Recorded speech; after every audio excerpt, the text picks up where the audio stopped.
Good evening and welcome to Poland Daily. I'm Nicholas Richardson and this is the news. During a solemn gala held in Stockholm, Polish writer Olga Tokarczuk received the Nobel Prize for Literature for the year 2018. The gold medal and a diploma were handed over by the King of Sweden, Carl XVI's Gustaf. The President of Poland, Andrzej Duda, wrote a congratulatory letter in which he emphasized the fact that this great achievement and success will take its place in the history of Polish and international literature. Tokarczuk is the fifth Polish Nobel Prize winner for literature. Today, along with Olga Tokarczuk, 13 other laureates received Nobel Prizes in economics, chemistry, physics and medicine. The Swedish Academy would like to congratulate all of you. As the official announcement says, the Swedish Academy gave credit to the Polish writer for her narrative imagination, which presents crossing borders as a form of life with great passion. The President of Poland, Andrzej Duda, wrote a congratulatory letter in which he emphasized the importance, beauty and the strength of the written word. The writer has been listed among the favorites of the Nobel Prize for years. Olga Tokarczuk is the fifth Polish Nobel Prize winner in literature. The Nobel Prize in Literature has been received earlier by Władysław Reymont, Henryk Sienkiewicz, Czesław Miłosz and Wisława Szymborska. Aside from fame, the Nobel Prize contains a cash prize, 3.5 million Polish zloty.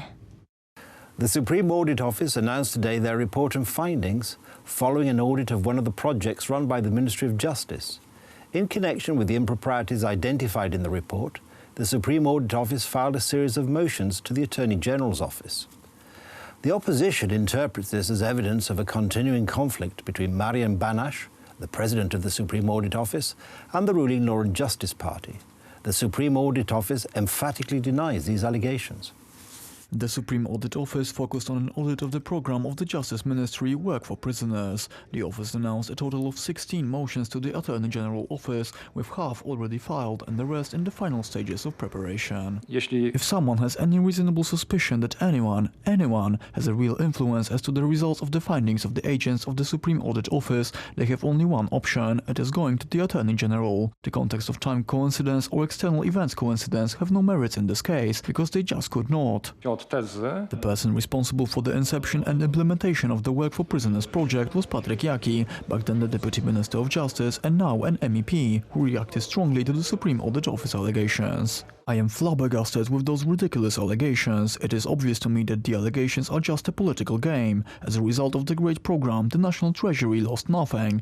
The prisoners went to work and started to work for themselves. Their families have received alimony, the recurrent crime rate is declining, and state-owned companies earn more. But despite all good results, they see it as still bad. It is major nitpicking. I just do not get it, their reasoning. I simply give up. The opposition links the publication of today's report with the conflict between the Supreme Audit Office President Marian Banash and his political environment. The problem we are talking about today is that we have an internal conflict in the ruling party and someone is breaking the rule of silence. I have already pointed to the irregularities that the Supreme Audit Office presented today. There was no political will today. It is obvious that all of that is happening around Marian Banash.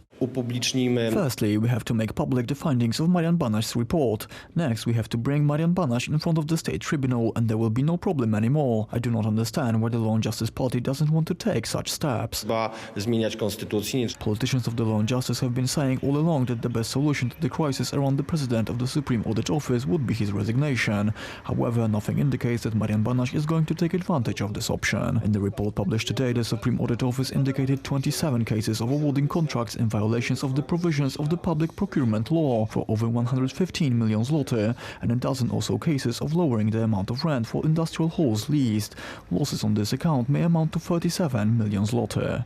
The Polish Internal Security Agency, or ABW, has prevented a terrorist attack in Poland. Officers of the agency detained a Ukrainian citizen who had recently converted to Islam.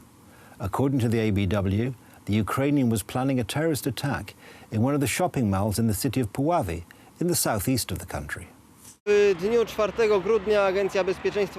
December 4th, the Internal Security Agency detained a Ukrainian, Maxim S., who is suspected of preparing a terrorist attack in Poland. From the evidence gathered by the officers of the ABW, the attack was to take place in one of the shopping malls in Puławy.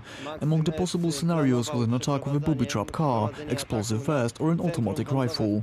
Based on the gathered evidence, the man heard charges from the prosecutor and was sent to detention for 3 months. Maxim S., who was recently converted to Islam, was preparing the attack attack since October and was in contact with radical Muslims living in Poland.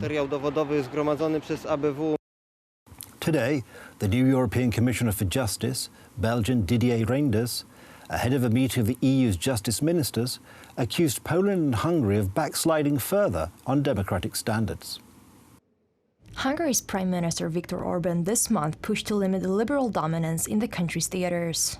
In Poland, the ruling party is locked in a standoff with judges critical of the judiciary overhaul the conservative government is carrying out, despite concerns by some observers in Brussels, who argue that it will undercut the court's independence. The new European Commissioner of Justice, Didier Reynders, stated that new developments in Hungary were troubling.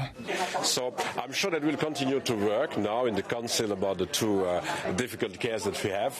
Unfortunately, we have seen negative evolutions in the last weeks and months since the last discussions on Poland and Hungary. So at the same moment, it's important for the Commission to continue to use all the tools. The Hungarian Minister of Justice, Judith Varga, responded by saying that the EU's attempt to put sanctions on Poland and Hungary under Article 7 will lead nowhere.